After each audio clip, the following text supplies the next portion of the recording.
Hello everyone, welcome back to my channel. In this video, I'm going to show you how to build .NET Core Web API using CQRS Pattern. Okay, we have seen two different .NET Core Web API videos, but this is a different architecture, which is CQRS architecture, and I'm going to use the Planner app for that. Okay, so come, let's dive in. So before we get into this API, right, so this is the UI, which is using the web API that we are going to develop. And if you see, this is a Planner API. This is the Planner app UI. Basically, it shows the month, a particular date. You can choose a date, and this is the API that we are using it. All these APIs, all right, all these APIs been used in this front end. The front end is made up of Angular 14.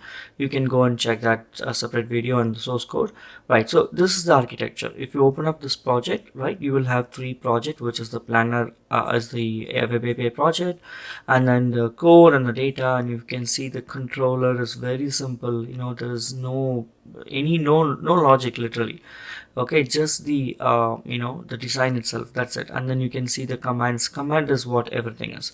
Now let's take a look at the database. Okay, so this is the database structure. We have a couple of tables, like I think we have 6 tables in this database. Okay, with the proper foreign key relationship, and you can see all these 6 tables starts with the user profile. Okay, so the app is eventually going to have the authentication. The user profile is here. So a given user on a particular date can have a notes, and on a particular date they can have a number of plans that they can schedule it, and each plan schedule will have some time slot or a category associated with it. Okay, and that is what we are going to do. Now what we are going to do is I'm going to show you the script and the structure that you saw. These are the scripts. Okay, so these are the scripts that I will provide you. You just run it. It's going to create a database and some default data that we have to insert. And if you see, the category has these 6 items, and then some default time slots. These time slots you can change it according to what you need. If you want a half-an-hour difference, just add more to it. It will automatically come. Okay, and this is what this UI is all about. You can see all this, the priority to do, get to do, like all these things are coming from these data only. Okay, so this is the app that we are going to develop, and these are the default data. So I'm going to give you all the script. Don't worry about all these things. The time slot is what you see here. You can always change time slot to a different number. Okay, like every 15 minutes, every 30 minutes, but ideally 1 hour is good. That's why I've given 1 hour time difference. Okay, it's time to build the app. I open up the Visual Studio, and then here choose the project as the web API. So once you choose the web API project, for the C# language, it will be only one option. And here give the project name. I'm gonna give the project name as Planner. Okay, so once you type the project name and then click on the next, here it will ask you a couple of options. The first one is the framework, and the use controller and other stuff. See, framework 6 I've chosen because if you look at this 6, you have to download and install it, and that's the long-term support version. 7 is kind of an intermediate, and 8 is in preview. So I am choosing version 6 and use these checkbox and then click on create. The project will be created. So once the project is created, what we are going to do is we are going to create 2 more projects inside the same solution. The first one is the planner.core. Name it as planner.core, and that's basically a class library. Okay, so that's the project that will hold all the entities that's present in the database. Okay, so that's why I've named it as core. And then let's keep it inside the same folder. Okay, so let's keep it inside in the same folder. Now let's create another project which is named as data. So basically this project will hold all the repository layers, database access layers, and all will be present in this one. This is also same .NET 6 version. So you have 2 class libraries, so you have 1 web API project. Okay, so you can see inside that folder you have 3 projects, and then the solution is kept it. Now what we are going to do is let's go and do one by one. First thing, go to the data, and then let's add a text file. Okay, so the text file here, I'm adding it because whatever we are going to do with respect to the database operation, we will put it here, so it will be easy for you guys to read it and do the same thing. So first thing what we are going to do is we are going to generate the model from the database. Okay, so we already saw how the database structure is there. We already have the database already ready.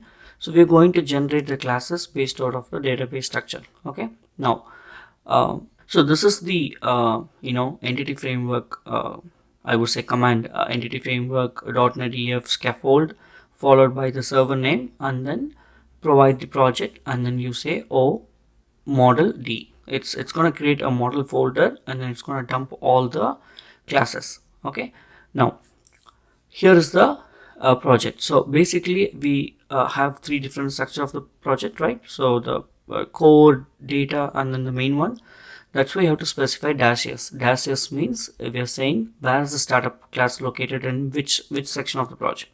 Okay, so this project only, this planner.cs project only will have the startup class. Okay, that's why we are putting this.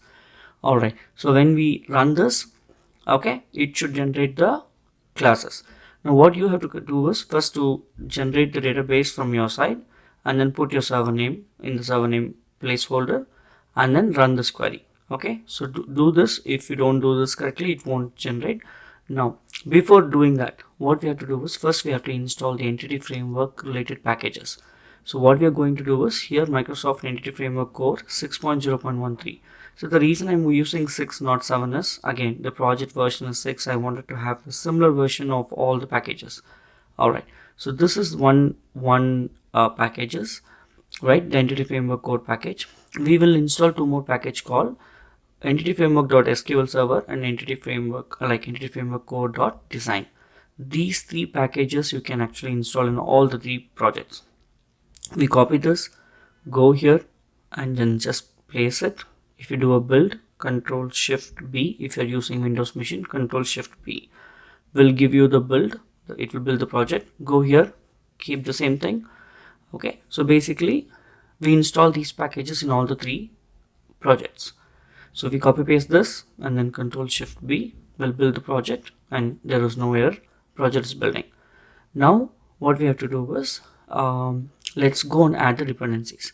See, the top layer project will have dependency on the core and the data project. Okay, it should not be the other way around. The top layer should always have the access to the lower one should not have access to the top one.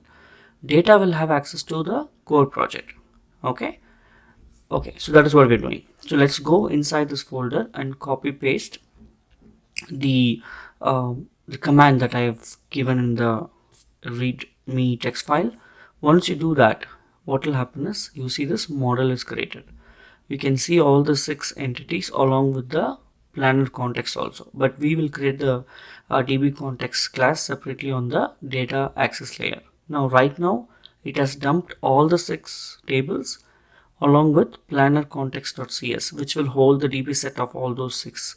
Okay, we're going to delete it shortly, but now let's go to data project. Okay, we're going to create a class called planner db context, which will inherit from db context. db context is coming from the entity framework core package. So as soon as you type control period, you can actually pull in the namespace. Okay, these are the shortcuts. As in when I progress, I'll give you the shortcuts. This is the one. Now CTOR, if you type and do a tab, it will give you the constructor of the class that you're trying to type. That's how I got it, right? You saw CTOR. It will give you the constructor automatically. Now here what we are going to do is we are going to now add the db option. Okay, db context option we will add it so that the options, when we send it from the startup class, when we configure the SQL server, the options will come here automatically. If not, you have to read the db connection string from here and provide it. We can avoid that actually. Okay, all right, so let's just rename it to planner context instead of planner db context. I'm gonna keep it that way. Okay, so this is the option, and then pass in this option to the base class.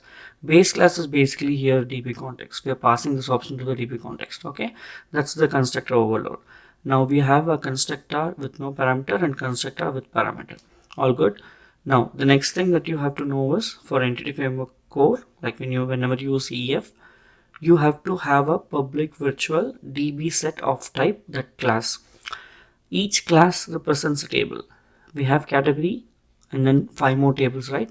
So we will put one by one here, which means whenever you access this planner context, you'll be able to access all these tables. Okay, that's why this a public virtual DB set of that T type, right? The T is nothing but the class. So we will put this, and to save time, I'm gonna copy paste the rest of the 5 classes. Okay, you see this plan dates, plan date node, schedule, time slot, user profile. Let's go to the plan date. Here the naming is not correct, so let's change it to plan dates. Table is named as plan dates. Okay, so you see this plan dates, so I will keep it exactly as the table name. So I'm going to rename this plan date to plan dates.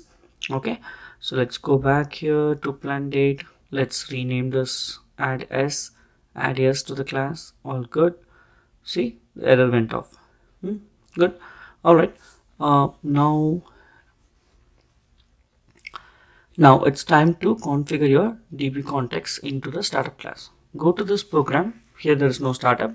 All right. So go to the program. Let's create a variable called configuration, and you can bring in the configuration. This is nothing but I configuration. Okay. So builder.configuration will give you the configuration section. So once you have this variable, what we will do is builder.services.add DB context. This is exactly how you saw in the previous lower version of the .NET Core. It is all same. So here we pass the DB context class and then option. Option is nothing but we will tell the configuration that from where to pick up the connection string for the database. In our case, if you see this, we say option.use SQL server. You can use option.use in-memory server. Like you can configure all those things. Okay. So we will provide configuration.get connection string and DB context. Right now there is no DB context section, which we will add it in the app settings shortly. So this is the bare minimum required piece for us to add the connection string. Now let's go to the development.json. Okay, and you can add the connection string here. Okay, the reason I'm adding to development.json is you might have more environment. So for each environment there will be different connection string, and then if you're using Azure, you can actually override the connection string in the deployed configuration section, which we have a lot of other videos in my channel. You can go and take a look. Now we're gonna first check our connection string is working or not. Okay, the simplest way is just inject the planner context in the existing weather forecast controller, and we will try to access and see whether it works or not. Okay, so how do you access? You have injected that the planner context, and then here we will try to access the one of the table. Okay, so let's put this result in a variable, and let's have a debugging breakpoint. Let's run this. There are some build errors. You see this? We changed the plan dates, right? So everywhere we have to rename it properly. Now let's rename it everywhere. We are still getting some errors. Okay, looks like if you remember, we have a planner context which is created by the entity framework, right? So I told you that we have to delete this. This file is not required because we already have our own planner context in the data access layer, right? The planner.data. So we come here, simply delete this. I actually forgot to delete it, so that's why we're getting build error. So let's just clean it up, delete it. Okay, so let's clean up the unnecessary classes. This class 1 was the default class. Let's delete that. Let's come here. Everything looks good. Okay, so Control Shift B will try to build. We're still seeing some errors. That's weird. Okay, now if you go to the error message, actually what it has happened is when we try to inject this planner context, it was trying to refer it from the core, but right now our planner context is in the planner.data project, right? So we just put a different namespace, so it's all same. So if you come to this one, user profile, we're just renaming it. We are trying to remove all the errors one by one. Now here, the planner context that we have, we don't have something called categories. It is category. Okay, so once you pull up this namespace correctly, see this control period will give you the namespace suggestion. Once you pull it up, now everything looks good. There's only one error. Let's see what is that. Yeah, categories, right? So there is no such thing called categories. It's just category. This was spelling mistake. All right, so once you do all these things correction, Control Shift B will build the project. See, the reason I'm showing all this error, because this is very natural and very common. You get all these kind of error, and this is how you have to solve it. Okay, all right. So the project is building, I'm running it, I already kept the breakpoint. When it hits this endpoint, right, so let's click on it and say try it out, execute. You see this? All right, looks there is a error. Okay, it says there is no key specified. Okay, in all of our table there is a primary key which is id column. However, when we generated it, for some reason it did not consider that as a key. That could be the reason because there was a build configuration which we deleted it. It's okay, it's fairly easy. Just put an attribute called key on top of your id column. Here the ID column is generated as plan date ID. The table name concatenated with the ID column. That's why you can see this plan date ID, time slot ID. Don't get confused. They are all representing the ID column in the table. Okay. Let's put this keyword key, the attribute name key on top of all these things, and let's rebuild it. This time it should definitely succeed. It's going to try it out. Click on it, execute. By the time it hits the endpoint, see, the categories have already been executed. Okay, what it shows is we have resolved our DB context issue. Right now we know for sure the DB context, if we inject it, it will definitely work. That's it. That's the only task that we did. Okay, now we don't need this controller, we don't need this weather forecast model. So I'm going to clean it up. Okay, let's keep it very clean. Delete all these unnecessary codes. So I'm going to create a new folder called cross-cutting. Basically, I'm going to define my own interfaces which will support different input type of action methods. So you could have a get method with no parameters, with one parameters, with two parameters, with several parameters, and you could also have a post with one parameter, right? We will be sending a bunch of information in the body. So all what I'm doing is, this is basically an interface of async command. You can name whatever you want. Okay, this is asynchronously executed command. That's why I'm putting this. And inside this interface, there will be only one execute async, which will return an action result. If you remember, controller will actually return an action method. Okay, so now I'm going to copy paste a similar interfaces which will have no parameter, one parameter, two parameter, three parameters. You see this T1, T2, T3 is basically three parameters. So all those things, and then we're gonna close up this class. Okay, this class will have just these number of interfaces. Okay, so this one is like no parameters. Okay, if I don't have any T1, T2 or any T, that's called no parameters. All right. Okay, so before we start developing the REST endpoints, right, let's understand what are those HTTP methods that we're gonna develop, and this is very important. I personally feel a lot of people get confused and they don't understand the purpose of each one correctly. As long as something works, they just start using it. No, it's not like that. Let's understand the REST principles and REST concept. Okay, I'm going to give you a live example that will be better to understand. That's what I feel. All right, let's take this application. Okay, because eventually our APIs are being used with this application, right? So when you land on this page, okay, I'm going to open up the developer tool. Let's open up the developer tool. I'm gonna refresh this page and let's see what's going on outside the calls. You see this, there are a couple of endpoints. There are a couple of calls went off. The first one, this one. If you go to header, it says some URL. Okay, it goes to this URL, API followed by the controller and then an action method and then some parameters, correct? So this one, it clearly says the request method is get. So we have these many HTTP methods, important HTTP methods. HTTP get, HTTP post, HTTP put, HTTP delete, and one more thing, HTTP patch. I'm going to explain you the difference between all these important 5 methods. If you want to retrieve information, you have to use a HTTP get method. In HTTP get method, if you clearly see this, the parameters are sent in the URL, which is visible, not secured, which is okay.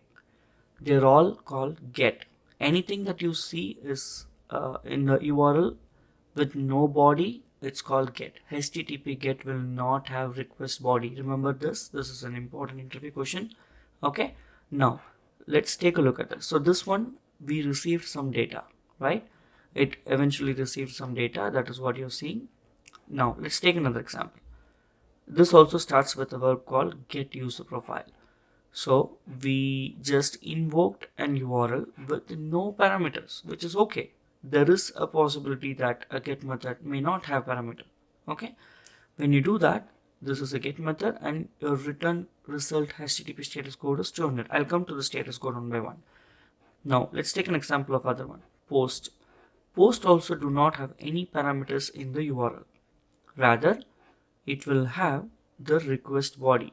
If you look at this payload, this is called request body. You can send or you may not send, depends on what call you're making. But HTTP post is to make a entity created. Okay. Now let's take an example with the application. So we know in order for us to fill some information, we invoked a get method that resulted a couple of information. That's why you can see this edit view. Okay. Now let's say I'm trying to create an entry for this, which means all this information that you see in the form, right, that has to be posted to the server. In this kind of a scenario, you have to use HTTP post. All this information is wrapped inside HTTP body, request body, and we send it to the server. So in general, all the websites that is currently used, most of the website I would say, it's recommended to use HTTPS. So HTTP and HTTP is a protocol, okay? Hypertext transfer protocol with secured and unsecured layer. If you have HTTPS, which means all the data that is in transit is encrypted with either 128-bit or 256-bit, okay? Because the data is encrypted, whatever you're sending in the request body is not tampered. It cannot be tampered, okay? That's why HTTPS. Now, we know what is HTTP post. We have to post all these things. So that's HTTP post. Now what is HTTP put? When I try to update an existing entity, you see this? There's an existing entity. I wanted to change or add. I have to do something about an entity which is already present. At this point of time, I will use HTTP put. So we know HTTP put, we know HTTP post, get. Now what else is pending? Delete and patch. Delete. If I have to delete this entity, the entity that is 12, and 12 will eventually have a lot of other information. As long as you want to delete an entity which is already present, you use HTTP get. So Karthik, what is patch? Patch. Let's say I have all this information, but I wanted to just update just this one, the nodes. This is just one property of a table. This property is not even coming in this table. In this case, I can have a button here and say update nodes. That will eventually call HTTP patch. If you ask me, can I use HTTP put? Yes, you can, but if you want to follow the REST principle and REST concept, ideally for this scenario, where you update only one property of or only couple of property of an entity, suggestion is to use the HTTP patch. Okay, so that is what we are going to build all these things. Now you know patch, delete, put, post, get. Okay, very important. So each one will have HTTP status code. HTTP status code.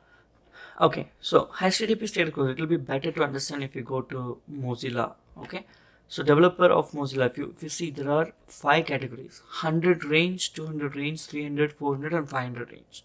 Okay, so it is clearly explaining you what is all those things. Okay, now we are interested in the range called 200, 400, 500.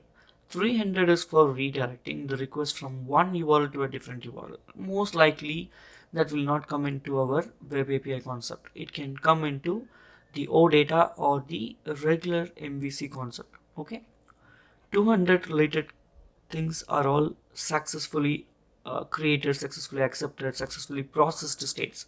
200 OK is as the state where it says data is success, here's your data. Created means we tell the user that when you call HTTP post, we send this request as 201 saying that, okay, the request that you did, we created the resource and here's the success status code. Okay, 202 is accepted, means okay, your request is all good, we verified all your properties, it is good for us to process, we are accepting your request.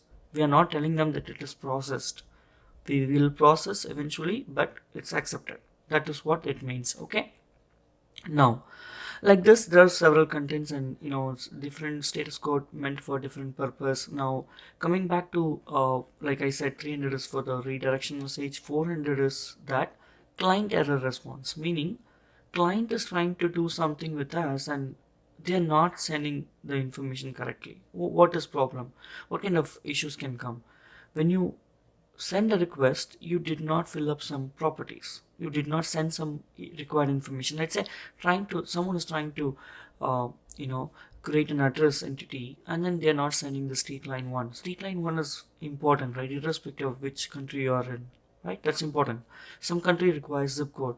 That's how you find it. So certain information not sent, then we send them back a validation message called 400 bad request. Bad request means request is received in a error condition. 401 is basically, hey, you're sending the request, but I don't know who you are. That's called unauthorized. You're not authorized to even call mine. If I feel that you're not authorized to access, I will send you 401. You're authorized, but you do not have permission to execute a particular endpoint. That's when we send 403. Okay, all these are important interview questions, guys. 404, you're trying to use a get endpoint, you're asking me a particular entity information which is not present at all in my database. I do not have any such resource. Then we send 404, I do not find it. That's called not found. Okay, so similarly, you can go through all these things. I'm trying to tell you some important thing. Okay, 409 is like conflict. They're all advanced scenario where same entity is being trying to update or do something with more than one user at the same time, concurrent time. That's when we say conflict. Okay, but don't worry, they will not come into the server planner app concept because it's one-to-one. Similarly, 500, all 500 stuffs are related to the server. You're all good as a user, you're good. Something screwed up from the server side. It could be an exception, we send 500. It could be like bad gateway, there was a gateway error, there was a our service was down, so they get 503. All those things. So remember, so when you start building a web API, you should remember what is status code, what is different HTTP methods, how to use it. Only then you can know how to build it. Okay, now let's go and start building the endpoints. Okay, so because we are going to use the CQRS pattern, what we will do is first create a folder called command. See, all these are not hard and fast rule. Just for simplicity and understanding purpose, I'm doing all these things. I'm going to have a folder called commands. Inside the commands, I'm going to separate the folder into get, create, update, delete, like that. Okay, so I'm going to organize the endpoints accordingly, like respectively. The first thing is the get. We will go from start to end, and then the rest of the similar one we will just explain it. Okay, the first one is the get. So what I'm doing is I'm going to do this endpoint, the one that I'm highlighting, get time slots. That's the endpoint which doesn't have any parameters. I'm going to use that. Okay, so what I'm going to do is I'm going to create a class called get time slot details command. It's just a name. Okay, and I will have to use a interface for that. So what I will do is I will use an interface, okay, which is I get time slot details command, which will inherit from our existing interface. IASIC command, that's it. Here this is a parameterless command. Okay, so in order for us to get a particular information from data where we don't need to filter anything, then just don't use any parameters. That's it. Now you implement this I get time slot details into this class. Control period will bring you the interface implementation here. Okay. Now CTOR will give you the constructor of this get time slot details command, and here what we are going to do is we are going to inject a couple of things. The first thing that we will inject is the iLogger of this class type. See, this iLogger is the inbuilt extension from the .NET Core itself. Okay, so with this one, you can actually log your information. You can use error logging, you can use information logging, and all those things. So it's just a logger. Okay, and then okay, here's the thing. So in this execute async method is the logic that you have to write to bring up the data. Now we are using the CQRS pattern, so this itself is a service. So that's why in our project architecture we do not have a project called service. We directly have the API, core, and the data. So data is the project where you will have the repositories or anything that access the database. Okay, so next thing is we're going to create a repository in the data layer, and then we can use that directly here. We don't need any extra service called service layer. Okay, it makes absolutely no sense to have an extra layer just to hand over and take off the request. Okay, now in our simple project, it's just one repository. I'm gonna create I plan schedule repository. Plan schedule means it's all about planning and scheduling, right? So that's why I named it that way. So this interfaces will have a couple of methods. We are going to focus only on one method which will support our get endpoint, which is get list of time slot data. Now we need to return a model to the user for the get endpoint, right? So what we have to do is we will create a view model under the project called planner.core. Okay, let's create a folder called view model, and inside this view models folder we will create a class called time slot detail, which will have our custom properties whichever we wanted to return it. Okay, so let's right click, add new class. Okay, it's terrible mistake. Okay, it happens when I do it fast. So right click, add a class called time slot details. It's a public class. It should not be internal. If it is internal, it won't be accessible outside.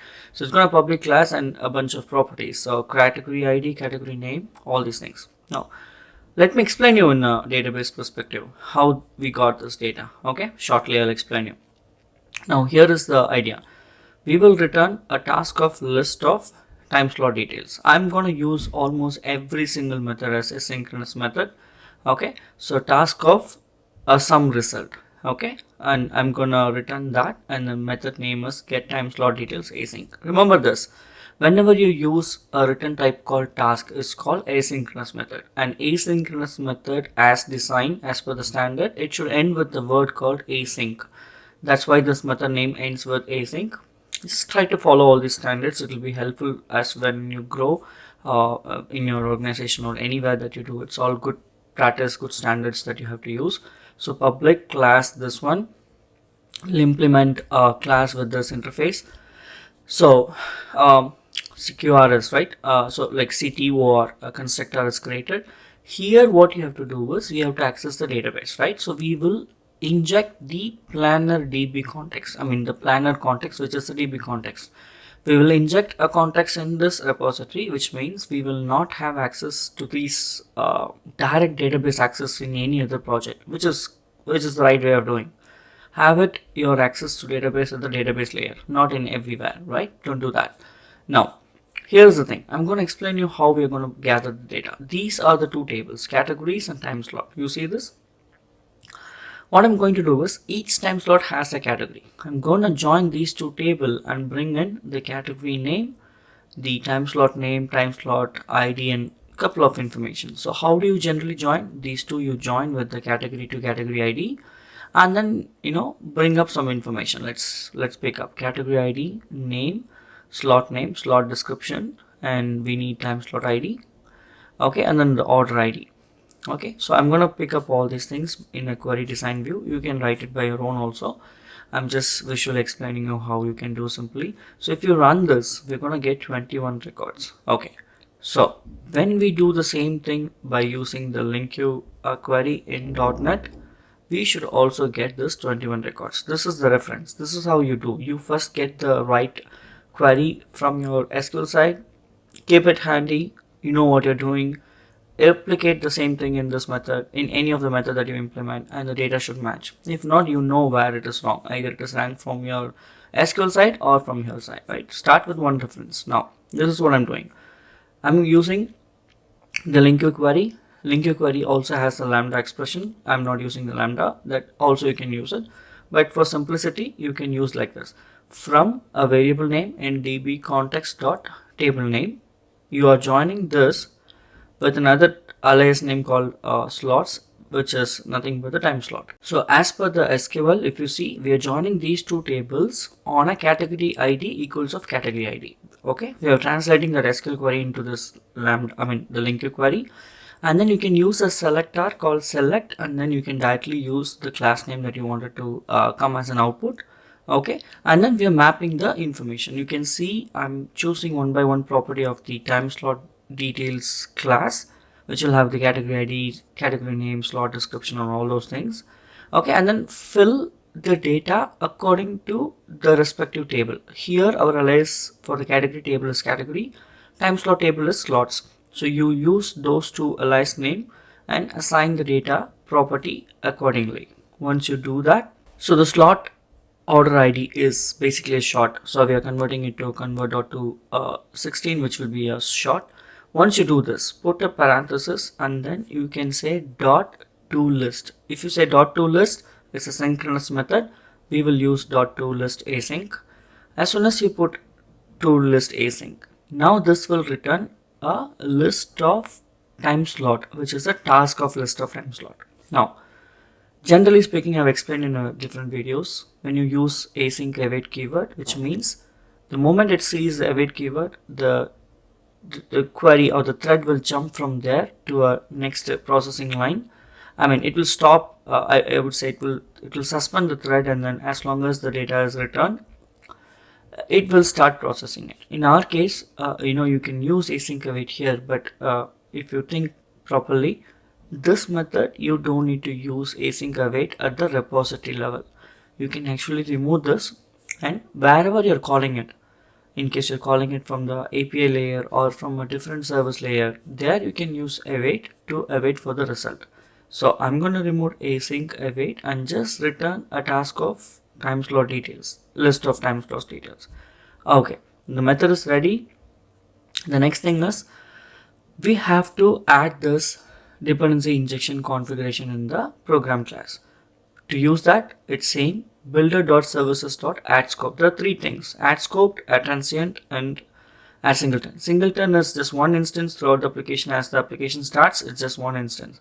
Add scope is every request, irrespective of how many times you ask, only one same instance is given. Add transient is every single request, every single time, wherever you're asking for the same service, new instances are given.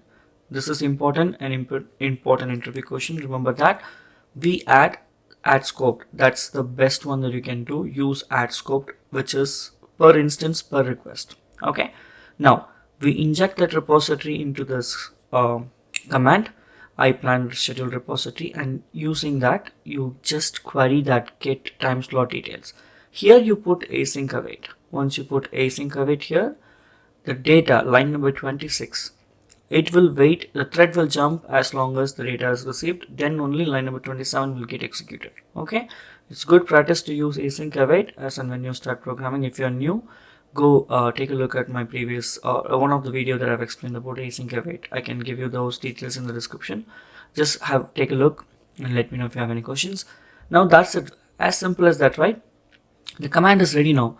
Now all what we are left with is adding a controller. Let's add the controller and connect the dots. Then you will see how easy it is to use the CQRS pattern and how clean it is, right? So let's add a controller. So before I add the controller, I'm just using a controller route class to simplify a kind of a constant class, I would say, right? Just to name something here, and I'll show you why this has been used. Now right click on the controller, go to API, select the empty controller. Once you provide the empty controller with a name, here we can name it as plan schedule controller. See, a controller is created, and on the top it clearly says a route taking from the controller name. So the controller name is plan schedule. So API slash plan schedule slash followed by the each of the endpoint name. The first thing that we have to create here is focusing on the get endpoint, right? So we will say public task I action result is the return type. Okay, and then let's name something here. I'm going to name this as get time slot. It's just a name, don't worry about it. Now here's the important thing. We are saying get I get time slot detail command. Take this service from the service class. So from service is an attribute. It tells us from where to inject it. Okay. And then the second parameter is the cancellation token. It's a default one. And this goes for lambda expression. This goes for command that executes. So once you inject this, once you refer to this I get time slot command, execute the execute async. That is what this means. That's it. Now in the top of this, you can mark the required properties. We say this is HTTP get, and in bracket if you specify a name, that's gonna become the HTTP get endpoint name. Okay. Alright, and then what we're going to do is we're going to create a name for this HTTP get. So here we will use the controller route that we created, right? So we will use a command name is equal to, you can actually specify in double quotes also. I'm trying to simplify this, so I'm going to use the controller route dot get time slot. So get time slot is a name that will come here. Okay, now all good. Now here what we have to do is we can specify what is the available return type of this one. So we can say the swasbuckle, right? The package that is already there for the swagger, that will give us this produce response type. And we will say it is going to return a list of time slot details. That is what we are returning, in fact, from this method, right? So we're saying, hey, when you execute this, if everything is good, you're going to get this one. And because it's a get endpoint, if I have, as I've explained you, we're going to return a status code called 200. Okay, in this case it cannot be a 404 because we are not specifically getting any particular resource. If there are some data in the database, we are going to return it. If it is not, it's going to return the empty array. Okay, let's run this. We got an exception, which is fine. It clearly says, okay, you have I get command interface and you have not configured it. That's what it says, right? So here you can use the same add scoped here. Okay, you can use the add scoped and provide this, but think of this. If I am going to develop API which will have 50, 60 or 100 or n number of commands, I don't want it to fill up this with copy paste of all these things with different repository, right? Or different services. What you can do is there's a simple way called there's a package. So let's go to the NuGet package and go to browser and say you type this SCRUTOR and then choose the version 3.0.1 or 0.2, that's fine. Install it. Okay, once you install this package, basically this package can help us scan all the assemblies that we have and map it accordingly. Here if you see builder.service.scan provided scan all the assembly and then add the matching classes for the interface and add that as a scoped lifetime. Once you do this, it's beautiful. It's gonna scan that, it's gonna get that I get command automatically, and then we hit the breakpoint, right? We don't need to configure it again and again. Now let's run this.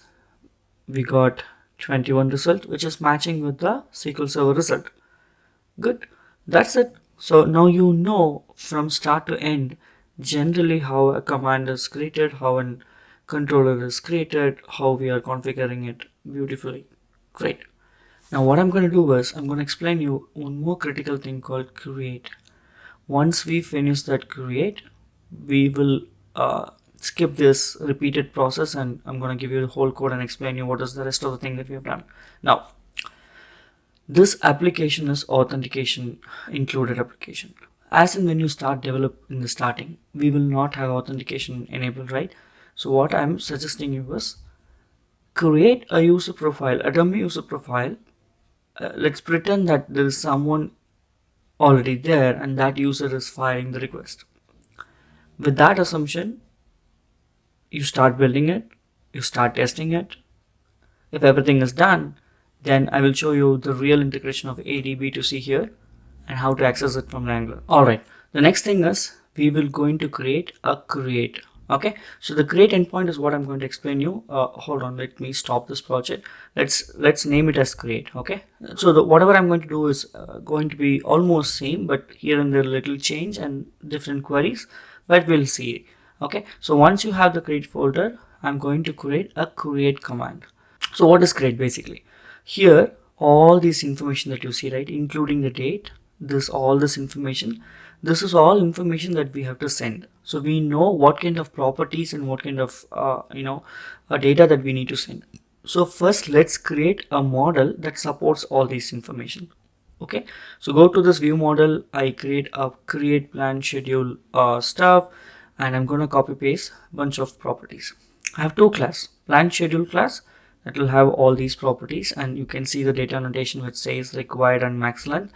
Literally I copy pasted from our existing models. Okay, now, so basically what this says is this plan schedule is of a different time slot. That's what this time slot is. And then we have a plan schedule model. That's the main model. So plan schedule model will have a list of time plan schedule, which is what you saw in that 6 o'clock, 7 o'clock, all those things, right? And then nodes is only one, which you saw on the right side. And then this all belongs to one date, that's called plan date. Okay. Now what we will do, we will create a class called create user plan schedule command, and we have to create an interface of the same thing.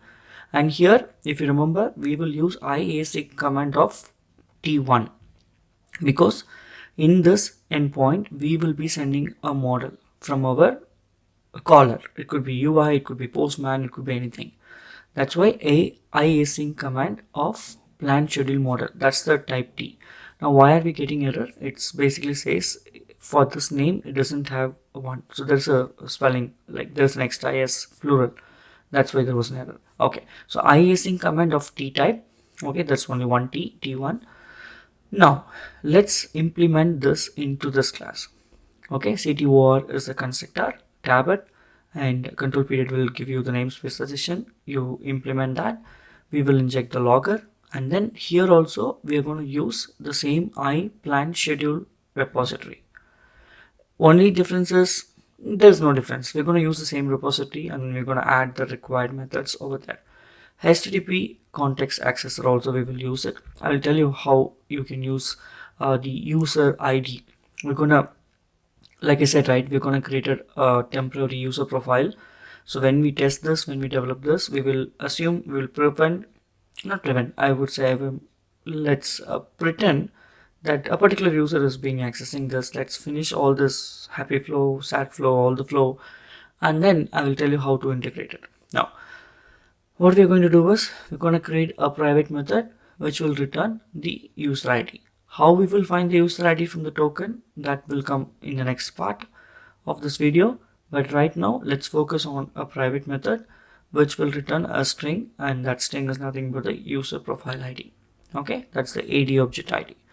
Now, this is the signature of the private method, and then it is going to return a hard-coded string. Let's take the hard-coded content, the user ID, the real user ID from the database. You see this? I'm going to take the John's user ID here and keep it. And we will use this get claim info for now, and we will modify this content, the coding inside this method later once we integrate the authentication. Now here what I'm going to do is I'm going to insert two methods that will support our validation and saving of our entity. Okay, so one is the validate plan schedule async, which will accept the model user ID, and it will also have a flag called whether it is an update flow or a creation flow.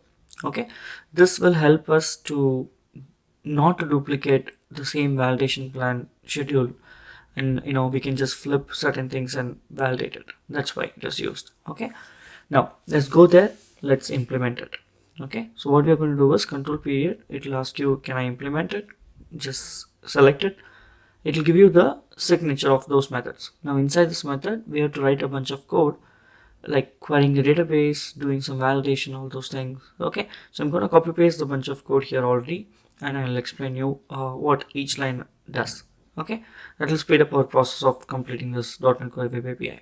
Okay, now basically what we are trying to do is I will tell you at high level. There's a time slot ID which is there in the database. So user can send anything. We are going to see whether the time slot ID that user is sending in the model is valid, the category ID that they are sending is valid, the priority that they are sending is valid. Priority can be low, medium, high, which is 1, 2, 3. Category is the category ID that is there present in the database, right? Anyone can send anything, right? Even if it's a valid user, it will blow up in our code. So validating before you process something is very important. Keep that in mind. It's very important to validate and make sure the request is perfectly good for us to blindly go and save the data. That is what this validation is going to do. So if you see line number 77, it will take all the time slot ID from the database and it will go through every slot ID in the model that was sent. If something is sent which is not present in the database, we will add the errors.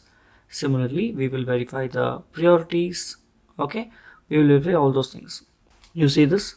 You can see the time slot ID and the category. Basically, we're going to verify the slot ID is coming correctly, the categories are coming correctly, the priorities are coming correctly. Okay, so once you have all these things, we will also see whether the user is there or not.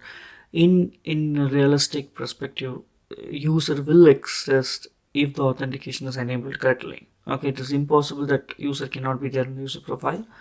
But however, we have to save the user profile data, which is also in a separate account controller.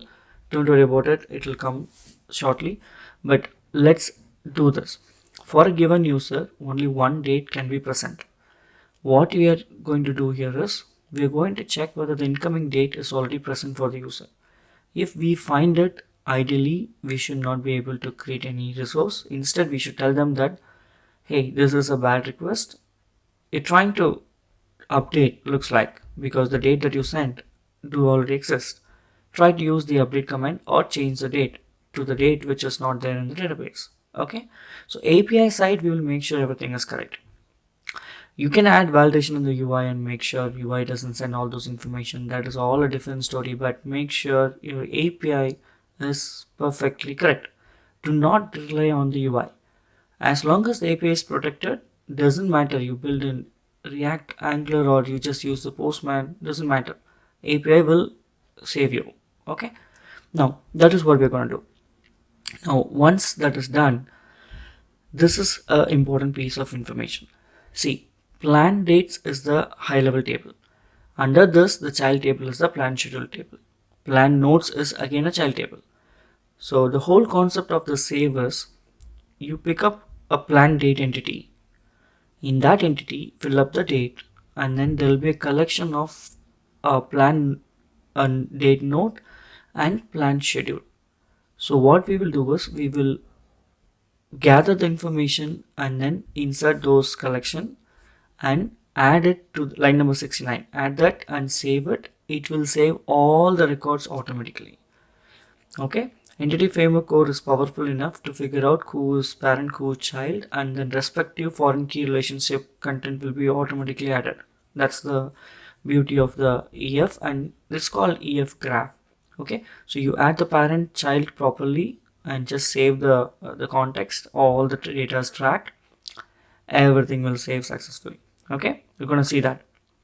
Now, coming back to this execute async, the first thing that we have to do is take the model, send it to this method, see whether it is correct or not. If there is no validation response coming up, which means all the inputs are correct, you're good to go.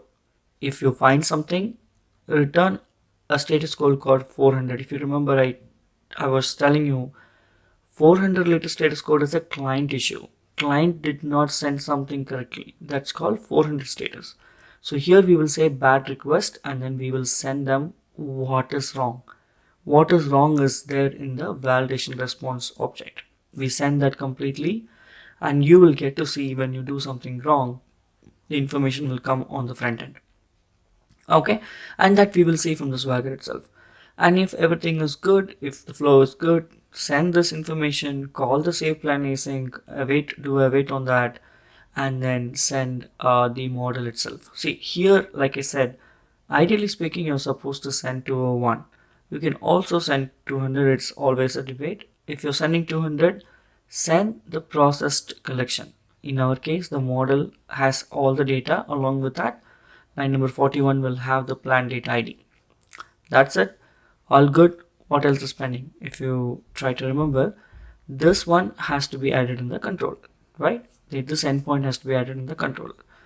So let's put that controller stuff here. So we get another endpoint.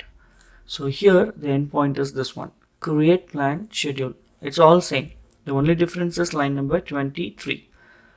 22 is the service that we are saying which service has to be used. Line number 23 will tell us, hey, plan schedule model is the model that will come in the request body. Get that payload from the request body. That's called from body. The attribute from body is nothing but payload is there in the body and it's of type this. So our MVC web API will automatically bind it. That's called model binding. Model binding will happen property to property, and then this model itself will get filled with the data. Okay, that's called model binding. Remember, this is also a concept that you have to know for your interviews. As a developer, forget about interviews, but these things are the basic things that you should know. So you can see all these different status codes are written. All these are possible status codes. Okay, so now what we are going to do is we're gonna run it, and if you come here, I'm gonna click on the try it out, and these are the properties that you need to fill. So I'm gonna fill these information like without filling the information. If I just send, you can see it is going to the validation, and it will figure out that the time slot ID is 0, which is not possible. The priority is impossible, like all bad data, right? So basically when you send bad data, all these you see this, all these are zeros. They're all not the valid inputs. When such thing happens, we will send them a 400 bad request, and it will also tell you what kind of issues are there. Okay, so let's pick up any of the valid information, slot ID 1 or 2 or 3. So I'm going to put the time slot ID 1. I'm going to mention that as like wake up 6 o'clock, right? 1 is basically a 6 o'clock stuff. So you fill up a couple of information, just pass in the right one, like the task priority, it's done or not, the category ID. I think category ID is 4 for this. All right, so let's put this category ID as 4, and change the date to the future date, the date which is not present. Okay, and then you can put some notes. So which means we are providing plan schedule, we are providing the plan date notes, and then the plan date itself. So with this, let's hit execute, and this time you see this, there is no error. All inputs are correct. Let's go to the save schedule. This is what I was trying to explain. You create a plan dates, and inside this there are collections for date notes and plan schedule. Plan schedule you fill up based on what we got, and then the date you fill up. Put these two entity into the main entity, like, and then you add this entity plan note to the plan note entity, and then add this plan schedule into the plan schedule entity.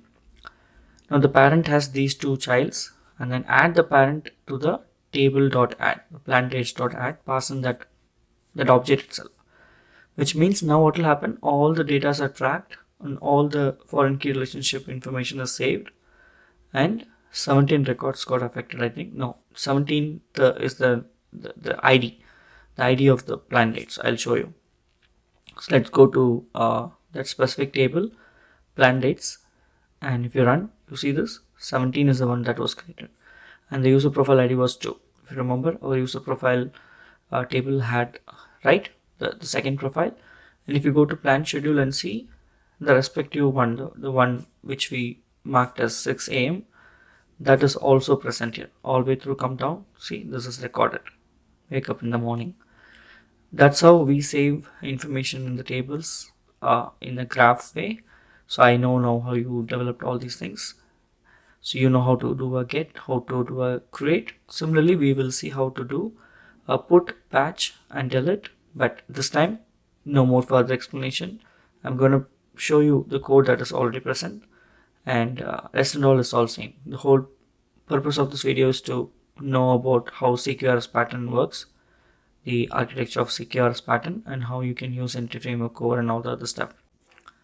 Alright, so if you come here, these are the methods that is required. So that's been added, which will support the update, delete, and all the other required get methods. There are 4 get methods, right? So all these things, and then the respective codes are placed here. Okay, so if you go here, we will create an update folder, and this update is related to the create. Okay, So we will have the same model. The only difference is in this model, for this update, we will expect a plan date ID, because for a particular plan date ID only, you're going to update the resource, right? So this time we send true for this one, and then it will validate and see. So let's say if it goes inside this, it will basically find whether any of the information that is there in the model is present or not, and if it all is good, it will just clear it off, and then we send this information to the update planner. And here's the thing, so in this update planner, what you have to know is basically we will retrieve a particular entity, the entity plan data.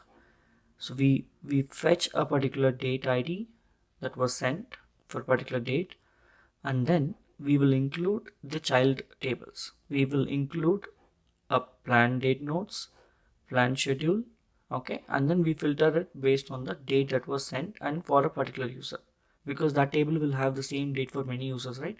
So particular date for a particular user. If this information is present, then you just need to update the incoming data with this one. So what we are doing here is we update the nodes to the nodes. We go through all the plan schedule, and if there is any plan schedule which is available, we update the information like the plan name, the priority is done, all those things that you saw on the UI, that's been updated. But in case all of a sudden during edit they started typing some information on any of the other numbers like 8 o'clock or 9 p.m. or something which was new, then it will come here and find out that hey, a few information is new which is not in the database. So it will start adding to that schedule for the same entity. Now when you do this, the entity framework will perform two different operations. One is update operation for all these things, and if there is anything present here, there will be a insert operation. So altogether the data is affected and it will clear off the update call. Now the update call is done. We know delete, we know create and get. I have added 3 more gets. Okay, in this time we just accept 2 more properties, from date and to date, and then a particular plan ID, something like that. And let's go to the controller. So controller will have their respective things. If it is, let me take a look at the get example. So in case you're sending 2 parameters, it's a query string. We put this as from query. This is from date to date. So 2 parameters, which will be read. Okay. Now, the important thing that you have to know is this one. So let's go to this authentication stuff. So what I've done is I've added this authentication ADB2C. Go take a look at the video of ADB2C. It's a separate video. Basically, we take this ADB2C configuration and we integrate it, and we also perform an authentication authorization flow, which means now API is protected and will verify whether the incoming JWT token is valid or not. Okay, and the information is basically coming from here. I'm going to give everything here, so don't worry about it. Okay, and then what you have to do is let's go to one of this one. So if you remember here, we were sending an empty hard-coded string, right? Instead, we will inject this HTTP context and we get the user identity. We look for a property called object identifier. That will give us the give ID which is coming from the token, and that's the actual user. Okay, now what we do from UI is, the way this is done is, we have an account controller and we have 2 methods in it. One is to get the user profile, one is to save the user profile. As soon as from the UI you log in, we call this method. When this method is called, based on the JWT token that is coming in the request, it will know who is coming, and it will gather the information of this first name, email, all those things, and it will perform a save. So that's how the user profile table will get an entry. And next time when it comes, right, the user is keep refreshing or coming after some time, the user is present, so it will come in the update statement and it will update if any other name is changed. Let's say they change the display name, they change the last name, first name, phone number, whatsoever. Whatever they change, we update it back, and that's it. Fairly simple, right? So this is what it is. I hope you enjoyed this video. What I suggest is take both the Angular and the .NET Core in order for you to test this out, or just watch this video properly and develop this .NET Core Web API one by one by manually pretending that there's a user and just send the username. Okay, if you don't like the authentication stuff. All right, thank you guys. If you have any questions, let me know in the comment section, and I'll see you in the next video. Thank you. Thanks for watching. If you like my video, don't forget to subscribe my channel, like it, share it, comment it, and never forget to click on the bell icon.